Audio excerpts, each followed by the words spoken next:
баяр хөөрөөр солихно. Бурханд үйлчилж зэрэг амьдрахыг хүсэх үед олон янзын бэрхшээлүүдтэй тулгарх үеуд их байдаг. Заримдаа эдгээр бэрхшээлүүд удаан үргэлжилж эсвэл бүр улам нэмэгдсээр байвал сайныг хийхийг хүсэн сэтгэлээ орхих, эсвэл гомдолсноор шагнал бус зэмлэлийг хүртэх үеч бий. Бурхан бидний амьдралд бэрхшээл ба зовлон зөвшөөрдөг.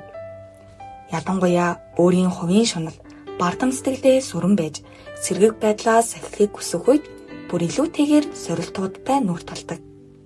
Эдгээр нь биднийг хүнд хэцүү нөхцөл байдал дундаж тууштайгаар сайныг үлдэхэд сургаж шагнал ба магтаалыг авч чадхаар өгөгддөг зүйл юм.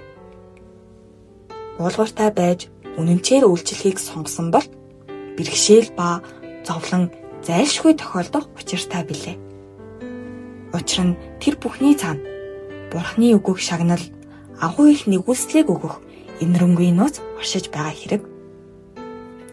Сэргийг байж сайныг үлдэхийн тулд зовлонгийн замыг баяртайгаар хүлээн авцгаая.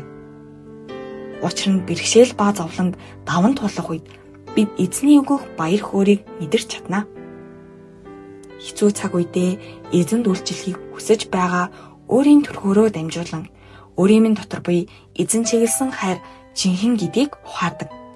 Сэргээр амьдрахад тулгардаг асуудлууд, шүүмжлэлүүд, зовлонгууд нь харин ч бидний итгэлийг баталгаажуулан итгэлийг минь өсгөж өгөн эзнээ улам гүнзгий хайрлахад хүргэдэг билээ.